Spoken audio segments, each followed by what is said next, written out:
श्लोक नंबर 2 से 13 तक संजय ने महाराज धृतराष्ट्र को युद्ध में जो उनके पुत्रों ने किया वो बताया। और अब श्लोक 14 से लेके हम शुरू करेंगे और संजय वो बता रहे हैं कि पांडु पुत्रों ने क्या किया। श्लोक नंबर 14, तत्श्वेत हई युक्ते महती स्यंदने स्तो माधव पांडवश्चव दिव्यो शंखो प्रदमतु। उसके बाद सफेद घोड़ों पे सवार, सफेद घोड़े जिस रथ के हैं उस पे सवार माधव, माधव मैंने भगवान कृष्ण, और पांडुपुत्र, पांडुपुत्र कौन, अर्जुन, उन्होंने भी अपने शंखों को बड़े वेग से बजाया।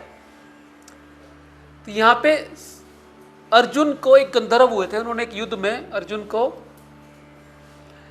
100 घोड़े दिए थे, सफेद घोड़े बेस्ट। उन्होंने कहा था कि तेरे कितने ही घोड़े मर जाएं, तेरा रथ कभी इन घोड़ों के बिना नहीं होगा। तो उन 100 घोड़ों में से 4 घोड़े अर्जुन के रथ पे जुते हुए हैं, सफेद, सबसे शानदार घोड़े, सबसे उत्तम क्वालिटी, 4 घोड़े जुते हुए हैं। और वो जो रथ है वो दिया था देवताओं ने, इंद्र ने अर्जुन को दिया था। और वो उस रथ की खासियत क्या है, उसके अंदर 9 बैलगाड़ियों जितना युद्ध की सामग्री है वो आ सकती है, इतना बड़ा रथ है वो। और उसके ऊपर एक ध्वजा लहरा रही है लाल रंग की, जिसपे हनुमान जी छपे हुए हैं, हनुमान जी बैठे हुए हैं। ये कहते हैं कि हनुमान जी उस रथ के ऊपर बैठे थे तभी वो रथ टिका रहा, इतना भारी रथ था वो। नहीं तो जब महाभारत का युद्ध खत्म हुआ तो भगवान कृष्ण ने पहले अर्जुन को उतारा उस रथ से, भाई तू पहले उतर जा, क्योंकि अर्जुन के उतरते ही उस रथ में विस्फोट हुआ, वो रथ वापस देवताओं के पास चला गया। तो अर्जुन ने पूछा भाई ये कैसे, भगवान कृष्ण से पूछा, मतलब इसके अंदर अलग इतनी शक्तियां, इतने पावर है इस रथ के अंदर, ये बिना हनुमान जी के ऊपर बैठे रुक नहीं सकता था, तो इसलिए मैंने तेरे को पहले उतार दिया, अभी तेरे को नुकसान ना हो जाए। तो इस प्रकार के रथ के ऊपर जिसपे 4 सफेद घोड़े सबसे उत्तम क्वालिटी के जुते हुए हैं, जिसपे भगवान कृष्ण बैठे हैं, अर्जुन बैठे हैं, उन्होंने भी अपने शंख को बड़ी तेज ध्वनि के साथ, जिसकी बहुत भारी आवाज है, उसको बजाया। पांचजन्यम ऋषिकेशो देवदत्तम धनंजय पौंड्रकम धम्मौ महाशंखम भीम कर्मा वृकोदरा। भगवान कृष्ण के शंख का नाम है पांचजन्य। पांचजन्य एक राक्षस था, जब उसको मारा उसके शरीर से जो रथ, जो शंख बना, उसका नाम पांचजन्य है, इसलिए भगवान कृष्ण के शंख का नाम है पांचजन्य। अर्जुन के शंख का नाम है देवदत्त, क्योंकि इस युद्ध से पहले युधिष्ठिर राजा बन गए थे और युधिष्ठिर ने अर्जुन को भेज दिया था पूरी आर्यावर्त के अंदर कि सब राजाओं को जीत के लाओ, राजसूय यज्ञ किया था उन्होंने, और अर्जुन ने बहुत सारे राजाओं को जीता था तब उसे बहुत सारी चीजें प्राप्त हुई थी। तो उसी श्रृंखला के अंदर उसे देवदत्त नाम का जो शंख है वो मिला था। वो देवताओं के साथ जब युद्ध हुआ, सारी जब पृथ्वी को उन्होंने जीता और स्वर्ग का भी वो लिया, तो देवताओं से वो जो मिला शंख, उसका नाम है देवदत्त।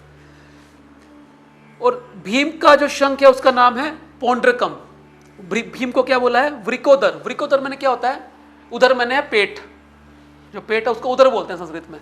और वृक मैंने क्या है, बहुत बड़ा, जिसे बहुत ज्यादा भूख लगती हो।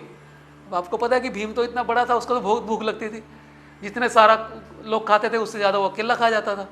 तो उसने कहा कि पौंड्रकम दम्यो महाशंकम भीम कर्मा वृकोदर है। तो भीम ने, जो बहुत बलशाली है और जिसको बहुत ज्यादा भूख लगती है, ऐसे पेट वाले भीम ने अपने पौंड्रक नामक शंख को बुझाया। अनंत विजयम राजा कुंती पुत्र युधिष्ठिर नकुल सहदेवश्च सुघोष मणि पुष्प को। इसके बाद युधिष्ठिर ने अपने अनंत विजय नामक शंख, युधिष्ठिर के शंख का नाम है अनंत विजय, उसको बजाया। और नकुल ने सुघोष और सहदेव ने मणि पुष्पक नाम के शंखों को बजाया। काश्चस्य परमे श्वास शिखंडी च महारथ धृष्टद्युम्नो विराटश्च सात्विकिश्च पराजित है। काशी का जो नरेश है, काशी राज है, काशी नरेश कौन है, जिसकी अंबिका, जिसकी बेटी थी, जो बाद में कौन बनी, शिखंडी। काशीराज ने और शिखंडी ने, शिखंडी तो द्रुपद के, हमने बात की थी, शिखंडी कौन थी, द्रुपद के पैदा हुई थी, लेकिन बाद में वो लिंग परिवर्तन करके वो पुरुष बन गई थी।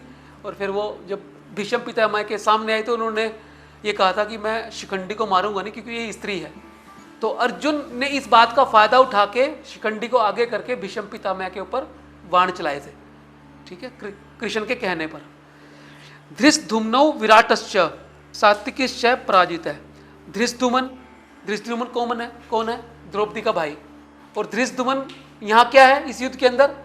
नायक, सेनापति है वो पांडवों की तरफ से पांडवों का सेनापति है। विराटश्च, विराट और सात्विकी जैसे अपराजय अजय रहने वाले लोगों ने भी अपने अपने शंखों को बजाया। फिर है द्रौपदेश्च सर्वस पृथ्वी विपते सौभद्रश्च महाबाहु शंखाद धमु पृथक पृथक। द्रुपद कौन है? द्रौपदी के पिता, और जो किसके मित्र थे? गुरु द्रोणाचार्य के। उस द्रुपद ने द्रौपदेश्च, द्रौपदी के 5 पुत्र थे, उन 5 ने सौभद्राश्च कौन है? सुभद्रा का पुत्र, क्या नाम है उसका? अभिमन्यु। उन सब ने अपने अपने शंखों को अलग अलग बजाया। और अभिमन्यु, आप सबको पता है अभिमन्यु के बारे में, महाभारत के युद्ध के अंदर अभिमन्यु मारा गया था। उसे जब गुरु द्रोणाचार्य ने चक्रव्यूह की रचना की, व्यूह होते थे बहुत सारे, जब भी सेनाएं युद्ध करती थी उस समय तो अलग अलग व्यूहों की रचना करती थी। जैसे शतरंज आप लोगों में से किसी ने खेल ली हो तो उसमें भी अलग अलग व्यूह होते हैं। ठीक ऐसे युद्ध के मैदान में भी जब सेनाएं लड़ती हैं तो वो व्यूह बनाती हैं अलग अलग, और चक्रव्यूह सबसे मुश्किल तोड़ना होता है। चक्रव्यूह में अर्जुन के अलावा किसी को नहीं आता था चक्रव्यूह को तोड़ना, अंदर जाना और बाहर आना। अभिमन्यु को अंदर जाना तो आता था, क्योंकि अभिमन्यु ने सुभद्रा के जब वो गर्भ में था तो उसने अर्जुन से सुन तो लिया था। जब उसने पूछा, सुभद्रा ने अर्जुन से, भाई मेरे को बता दो चक्रव्यूह में जाने और आने का राज, तो अर्जुन बता रहे थे सुभद्रा को, लेकिन अभिमन्यु सो गया उस समय जब वो वापस आने का मार्ग बता रहे थे। वो सिर्फ अंदर जाने का मार्ग तो समझ लिया उसने, उसके बाद उसको नींद आ गई गर्भ के अंदर ही। और 6 योद्धाओं ने, दुशासन के पुत्र ने तो बाद में गदा से मार के, मतलब जो मृत्यु उसकी हुई अभिमन्यु की, वो उससे हुई गदा प्रहार से। और 6 बड़े बड़े महारथी थे जिन्होंने मिलके अभिमन्यु को मारा, क्योंकि वो अंदर तो चला गया, बाहर आने का उसको रास्ता पता नहीं, और इतने बड़े बड़े योद्धाओं के बीच में गिर गया वो। तो उसके बाद तो फिर अर्जुन ने प्रतिज्ञा की थी कि जयद्रथ को मैं छोड़ूंगा नहीं, जयद्रथ को मारूंगा और सूर्य छिपने से पहले मारूंगा। उसके अभिमन्यु वध के बाद ये प्रतिज्ञा करी थी।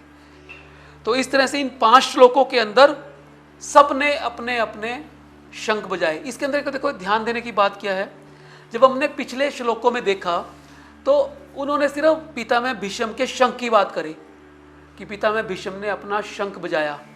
वो कौन थे? सेनापति हैं। वो किसके सेनापति हैं? कौरवों के। वहां सिर्फ सेनापति ने शंख बजाया। मतलब संजय, ये कथा कौन सुना रहा है? संजय सुना रहा है। किसको सुना रहा है? धृतराष्ट्र को सुना रहा है। लेकिन संजय के मन में भी यहां पक्षपात है। पक्षपात इन द सेंस कि वो धर्म के पक्ष में है। संजय धर्म के पक्ष में क्यों है? संजय ने कौरवों की सेना का गुणगान कम कर रहा है, लेकिन पांडवों की सेना का ज्यादा कर रहा है।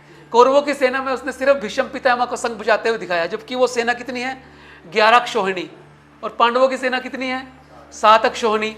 और वो यहाँ पे 18 जो महारथी हैं उनको शंख बजाते हुए दिखा रहा है।